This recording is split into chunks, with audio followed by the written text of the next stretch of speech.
suka kepada teori Einstein.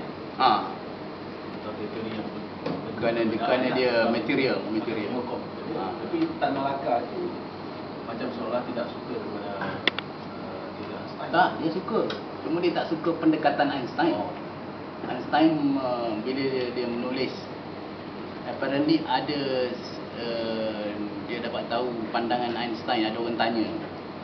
Jadi dia kata cara Einstein menjawab tu dia berpegang kepada idealism. Idealis.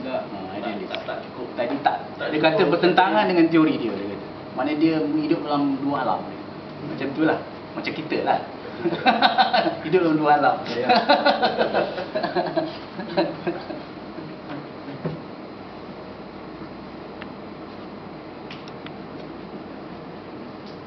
Maknanya dia memang menyokong kuat teori Einstein tu, cuma pendekatan tu mesti Madelung.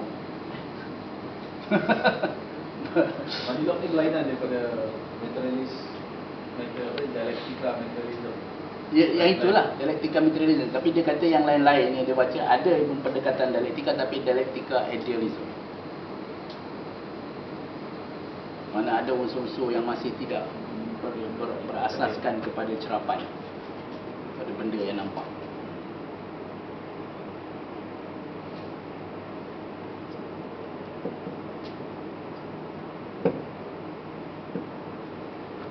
Buku ni kira laku kalau tengok sini. Dia diterbitkan semula tahun 51. Terbitkan semula. Dia terbit tahun 43 yang pertama. Diterbitkan semula tahun 61 ni. Kemudian tahun 2000 dua kali cetak. Laku.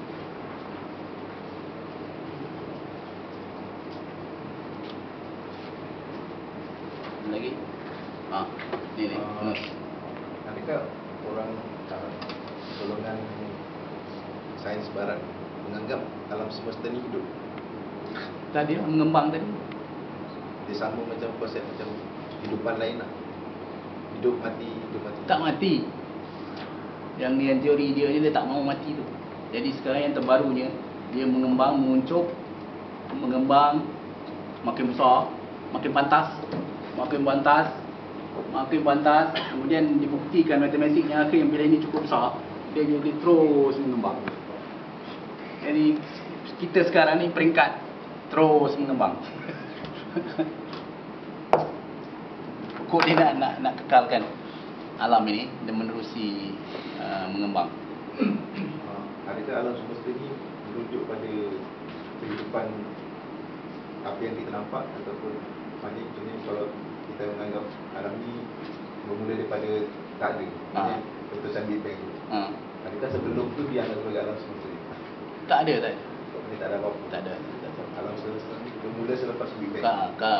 Kalau teori ada permulaan, gitulah. Cuma masalahnya bila ada permulaan, apa akan jadi sebelum itu? Siapa ada?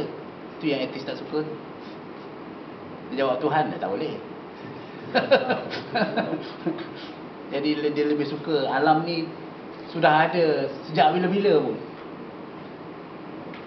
Itu yang dia suka. Dan memang itu pun banyak metrik yang dibina supaya memenuhi itu. Mana jarak tu pastikan memang tidak ada akhirnya alam itu. Sini kena isi benda yang memuaskan aksiom tadi. Tak ada mula, tak ada akhir.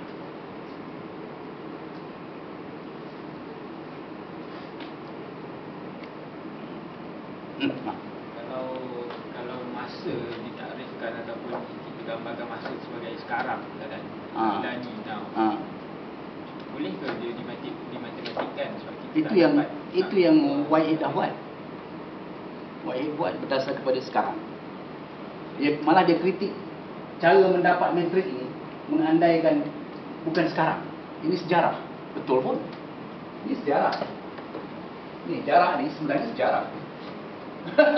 Jadi, sejarah yang dah berlaku. Sekarang gelombang air duduk kat sini. Lepas tu delta T kemudian gelombang air duduk kat sini. Sekarang kat mana?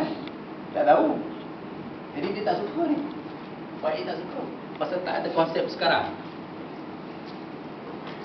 kalau di matematika maknanya kita kena ada apa simbol yang mewakili Betul. masa Dia bila dia dah jadi simbol. dia Whitehead buat ini itu implikasi daripada mana yang lebih asas lagi.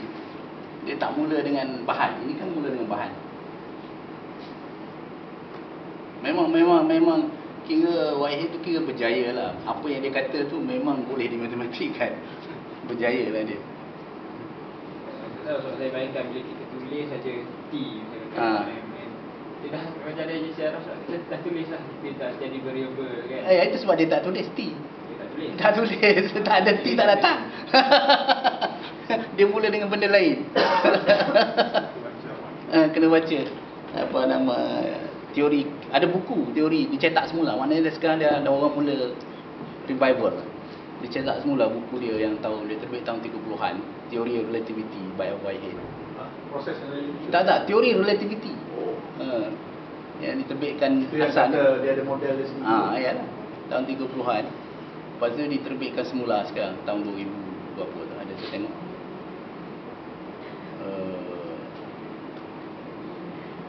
Dan dipolemikkan balik sekarang. Maknanya sekarang ni orang tak mau terima yang dia ni bukan dari segi, kalau dulu kerana dia dianggap sebagai membela Kristian, jadi bila sebut tu saja orang repulse lah. Sekarang ni dia tak kata tu lagi, dia kata bukti-bukti eksperimen masih belum nyata menunjukkan teori ni lebih baik daripada yang Einstein buat. Jadi ada pula kata ya eksperimen ni berdasar pada teori. Jadi yang hasil eksperimen sekarang berdasar pada teori Einstein mestilah berbeza daripada berdasar kepada Whitehead. Ada yang bangkang macam tu. Maknanya nampak mula dihidupkan balik lah. Jadi kalau boleh mungkin oleh kerana Iqbal, kalau ada jumpa penulisan Iqbal lagi tentang kupasan masa Whitehead ni mungkin berguna juga. Saya tak jumpa selain daripada yang dalam buku ni. Tapi kita boleh gabungkan yang Iqbal dengan Whitehead dan cuba buat semula langkah-langkah Whitehead.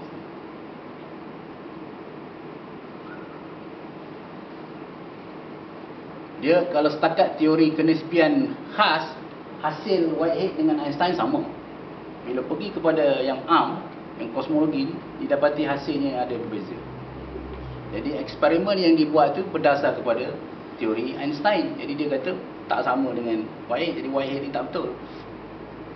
Padahal tak ada lagi orang buat eksperimen berdasar pada teori Whitehead.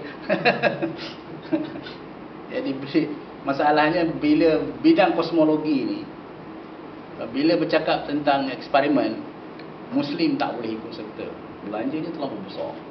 Begitu juga dengan bidang atom, teori atom. Bila bercakap tentang eksperimen, kita 100% bergantung kepada orang barat. Belanja terlalu besar. Tidak, bukan makna orang Muslim tak ada duit. Kerajaan Muslim tak minat benda macam ni. Jadi memang Muslim kaya boleh juga duit ada, tapi tak minat belanja bilion untuk benda ni. Jadi nak buat balai cerap yang boleh melihat 13 bilion tahun dahulu, itu bilion punya projek balai cerap. Tak boleh lawan. Nak menentukan sesuatu teori atom, kena siapkan pemecut yang belanjanya ratusan bilion, yang seluruh Eropah belanja. Dan sia-sia, tak dapat apa-apa. Tak marah dia. Tapi UK tarik diri kan. Yang lain semua bagi duit untuk membuktikan adanya zarah Higgs, nama dia. Apa setengah kata zarah Tuhan. Yang etis tu kata zarah Tuhan lah. Jadi, tapi menariknya Hawking kata tak payah buat, sia-sia. Betul pada dia. Betul juga. Tapi tak jadi masalah. Barat memang dia dah committed benda-benda macam ni. Yalah, habis duit tak apa. Tapi katanya takkan ada pusingan kedua lah. Nak dapatkan duit sebanyak tu lagi sekali, mungkin tak dapat dah. Nah, Nak tanya tentang yang Prof kata bila bercakap pasal masa tadi tu, dia merujuk pada history. Well, saya fikir terdampak macam seolah-olah pengaruh Spinoza, falsafah Spinoza dalam cara dia mematematikkan masa tu kan. So betul ke? Maksudnya saya tak ingat apa frasa Belanda dia, tapi yang katanya falsafah Spinoza kata memandang alam ni ataupun kewujudan ni dari aspek eternity. So Einstein pun dia percaya pada Tuhan Spinoza kan. So memang ya. betul ada pengaruh Spinoza punya falsafah tu. Tak tahu pula dia pengaruh dia tu. Tak tahu dia pengaruh Spinoza. Yang paling diminati ialah pengaruh Hegel ni ada pada dia tidak. Yang semua Spinoza. Spinoza tu dari segi falsafah ketuhanan dia je. Tapi dari segi sains dia ni, ahli sejarah masih mencari tentang pengaruh Hegel pada dia, dan tak jumpa lagi lah, tak ada bukti lah setakat ni.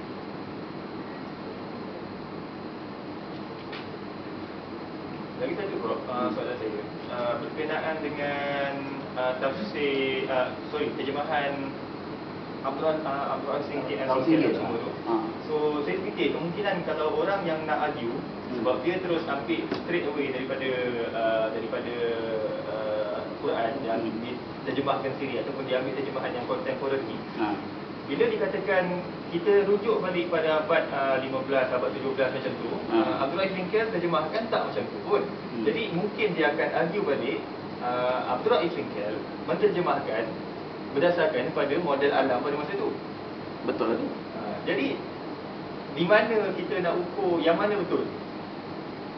Tapi nampak terjemahan dia pada abad ke-16 tu, alam pada masa tu ialah alam Galileo.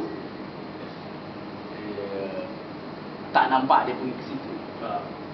Tak nampak. Dia mungkin pakai buku sinar. Tak nampak alam, bentuk alam kat situ. Tak nampak. Boleh baca lagi sekali tengok.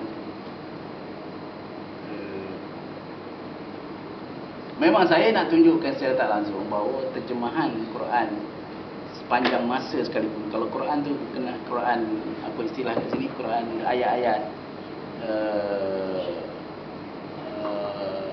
yang membicarakan alam ni, bukan mutasyabiah. Mutasyabiah tu ayat-ayat yang tak jelas. Memang dipengaruhi oleh pengetahuan ilmu pada masa itu. Memang saya nak tunjuk itulah. Jadi kalau pengetahuan tu mutakhir, tak ada masalah. Yang menjadi masalah Muslim ni, dia ambil pengetahuan yang sudah ketinggalan zaman dan menegakkan dengan menggunakan Al-Quran. Itu yang menjadi masalah. Kalau dia ambil benda-benda yang sedang berlaku dan mengatakan ini yang sedang berlaku, dan pada pendapat saya kemungkinan ini sesuai dengan ayat ni, okey, mana dia pun sedang mencari juga. Itu sifat sarjana macam itu. Tapi kebanyakan terjemahan tu memang mutlak itu, dan tulis buku berjela-jela benarnya benda tu. Jadi mematikan kita yang tengah buat pendidikan. Atau orang yang nak buat, Muslim yang nak buat pendidikan. Tak ada lagi nak pendidikan apa, dah betul semua lah.